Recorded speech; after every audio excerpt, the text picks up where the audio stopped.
grab onto the younger youth. Do you think that's one of the things? Because a lot of the youth today, they are singing a lot of the gospel songs. When back in the days, they would not do that because it didn't have that upbeat.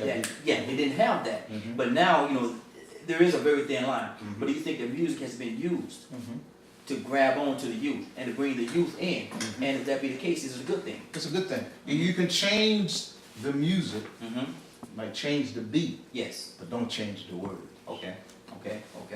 Let the words remain the same.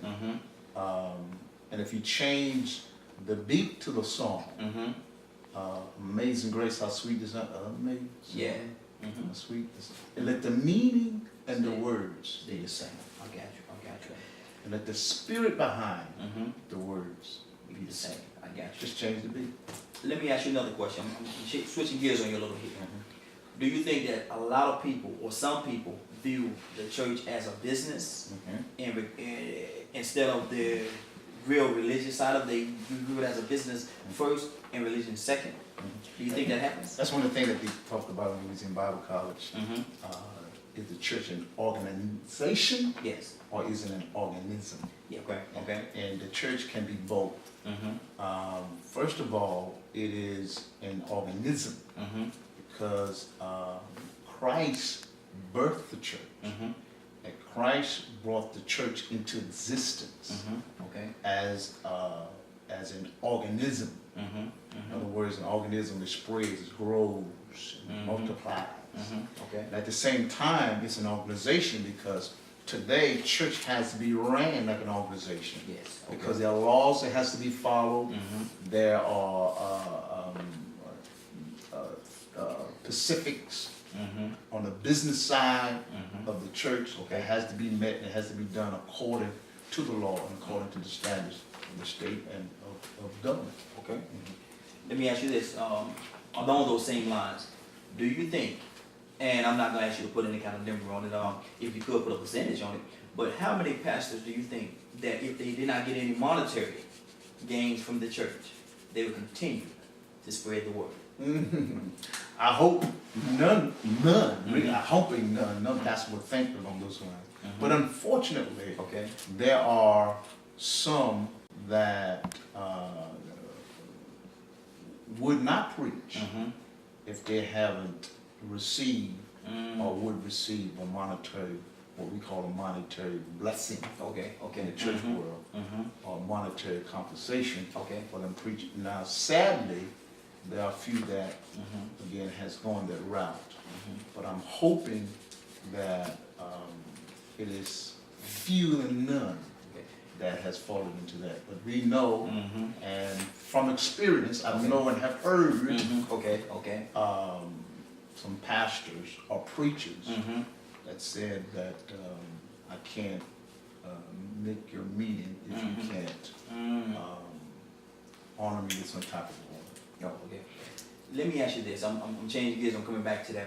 What is for the people that don't know, for some of the listeners that don't know, what is the difference in the titles of a preacher, a pastor, and a bishop? What is the difference in those three? Well, if you look at the scriptures, bishops and elders are basically the same thing.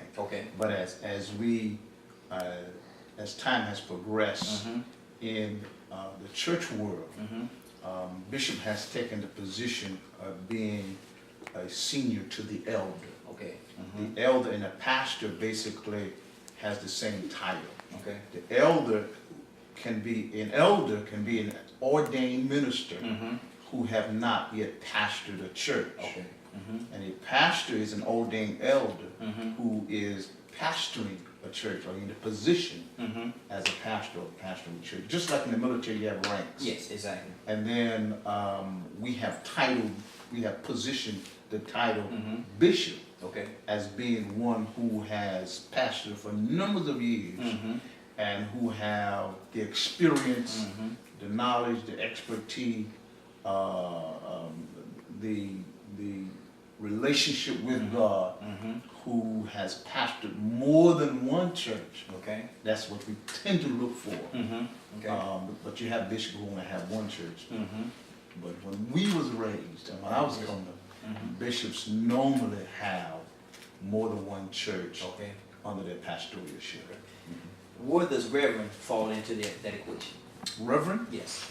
Believe it or not, the term reverend is only used once in the scriptures, and it refers to Christ. Okay. Now, the fivefold ministry does not mention reverend. Okay. Reverend, again, is another title that came up with man's interpretation, or where they placed on a man, they called him reverend, or on a female calling her reverend. But the term reverend, believe it or not, has never been used in the New Testament church. You won't find it in Scripture. The terms and the titles you will find used in Scripture, fivefold ministry, bishops, pastors, elders, evangelists, prophets, teachers, and so on. But you will never see reverend. Okay. Do you think that a pastor would, would have to experience a certain amount of things, street-wise and world-wise, to make him become a stronger pastor, or can he just?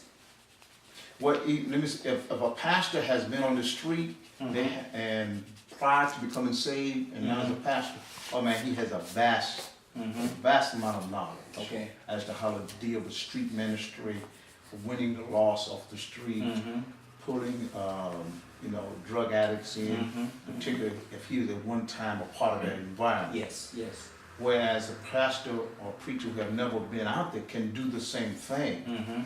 But when the person that you're trying to win off the street hear and feel the difference between the person who has experienced that lifestyle versus the person who can talk about that lifestyle, absolutely, it makes a difference in his ministry or her ministry.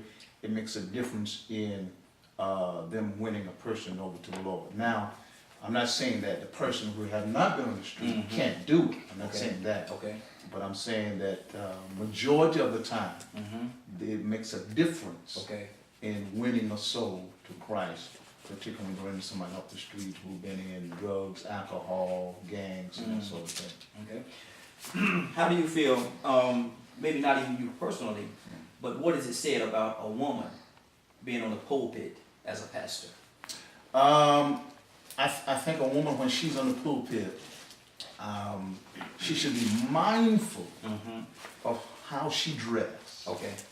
Now again, she can preach. She might have been to school, have all the etiquette down, have all the form of preaching down. But the thing that really a woman has to be mindful of, more so than men, unfortunately that way, is the way she dresses, how she carries herself, her dress style, her mannerism, those sorts of things, because she stands out more than a man does, positively or negatively. Yes, absolutely. If a man makes a mistake in the way he dresses, they see it, but they forget about it. But if a woman does, the talk goes on for days, sometimes weeks. Let me ask you this. Other than Jesus, who are your personal 3 heroes of the Bible? I would start with Abraham. And the reason why is because Abraham sought God in the midst of a paganistic society. His father was even worshiping idols. There was nothing but paganism, idol worship all around him. But he himself was not content because of what he saw and because of what he did not feel. He could not feel the presence of God in the midst of all that. So he knew within himself that there had to be a God. So he sought God for himself. And when he heard the voice of God, he obeyed and left his kindred and left his whole household and obeyed God and followed after what God told him to do. The second would be, my God, I got so many.